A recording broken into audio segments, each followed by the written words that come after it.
Somnifobia. Comencemos.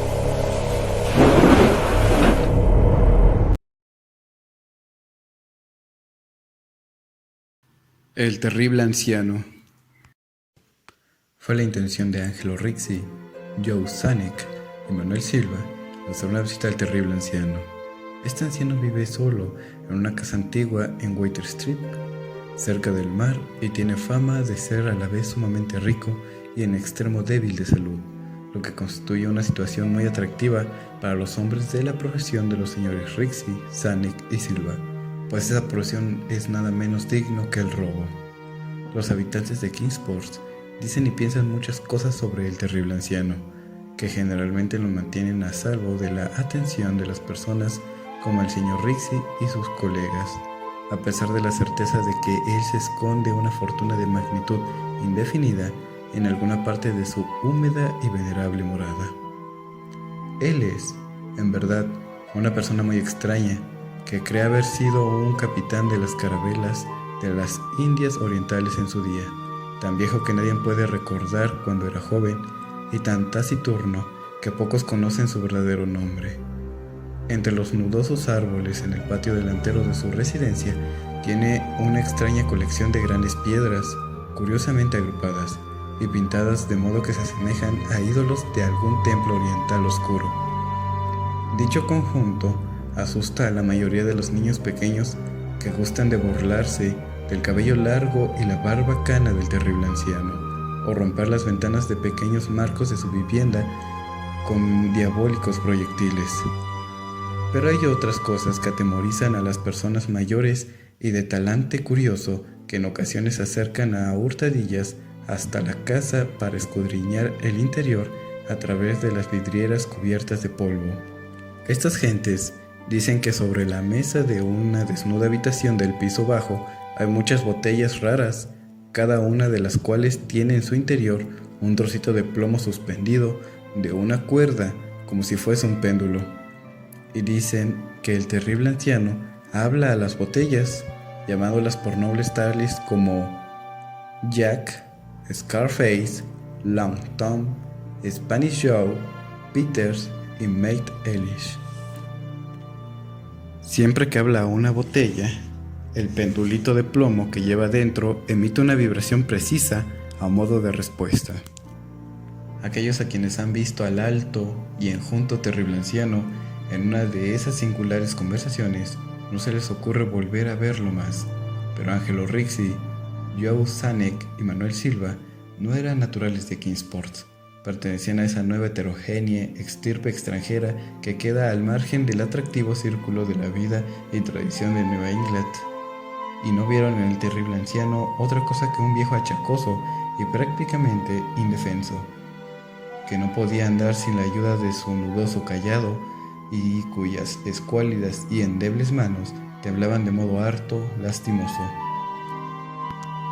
A su manera, se compadecían mucho del solitario e impopular anciano, a quien todos rehuían y a quien no había perro que no ladrase con especial virulencia, pero los negocios, y para un ladrón entregado de lleno a su profesión, siempre es tentador y provocativo un anciano de salud enfermiza que no tiene cuenta abierta en el banco y que puede subvenir a sus escasas necesidades, paga en la tienda del pueblo con oro y plata españoles acuñados 2 siglos atrás. Los señores Rixi, Zanuck y Silva eligieron la noche del 11 de abril para efectuar su visita. El señor Rixi y el señor Silva se encargarían de hablar con el pobre y anciano caballero, mientras el señor Zanuck se quedaba esperando a los dos y a su presumible cargamento metálico en un coche cubierto en la calle Ship, junto a la verja del alto muro posterior de la finca de su anfitrión. El deseo de eludir explicaciones innecesarias en caso de una aparición inesperada de la policía aceleró los planes para una huida sin apuros y sin alaracas.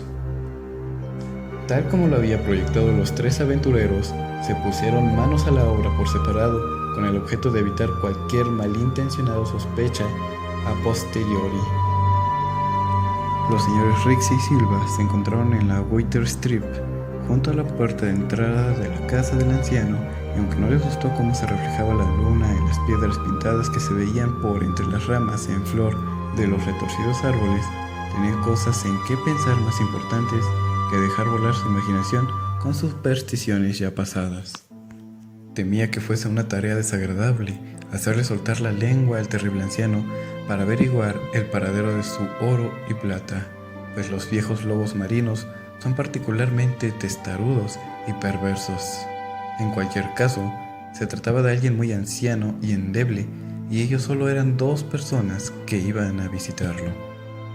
Los señores Rixey y Silva eran expertos en el arte de volver volubles a los tercos, y los gritos de un débil y más que venerable anciano no son difíciles de sofocar. Así que se sentaron hasta la única ventana alumbrada y escucharon cómo el terrible anciano les hablaba en tono infantil a sus botellas con péndulos. Se pusieron sendas máscaras y llamaron con delicadeza en la descolorida puerta de roble. La espera le pareció muy larga al señor Zanek, que se agitaba inquieto en el coche estacionado junto a la verja posterior de la casa del terrible anciano en la Ship Street. Era una persona más impresionable de lo normal y no le gustaban nada los espantosos gritos que había oído en la mansión momentos antes de la hora fijada para iniciar la operación. ¿Es que no les había dicho a sus compañeros que trataran con el mayor cuidado al pobre y viejo lobo de mar? Presa de los nervios, observaba la estrecha puerta de roble en el alto muro de piedra cubierta de hiedra. No cesaba de consultar el reloj y se preguntaba por los motivos del retraso. ¿Habría muerto el anciano antes de revelar dónde se ocultaba el tesoro? ¿Y habría sido necesario proceder a un registro completo? Al señor Zanek no le gustaba esperar tanto a oscuras en semejante lugar. Al poco llegó hasta él el ruido de unas ligeras pisadas o golpes en el paseo que había dentro de la finca. Escuchó como alguien manoseaba desmañadamente, aunque con suavidad, en el herrumbroso pasillo, y vio cómo se abría la pesada puerta. Al pálido resplandor del único y mortecino farol que alumbraba la calle, aguzó la vista en un intento por comprobar qué había sacado sus compañeros de aquella siniestra mansión que se vislumbraba tan cerca. Pero no vio lo que esperaba. Allí no estaban ni por asomo sus compañeros, sino el terrible anciano, que se apoyaba con aire tranquilo en su nudoso cayado y sonreía malignamente. El señor Zanek no se había fijado hasta entonces en el color de los ojos de aquel hombre. Ahora podía ver que eran amarillos. Las pequeñas cosas producen grandes conmociones en las ciudades provincianas.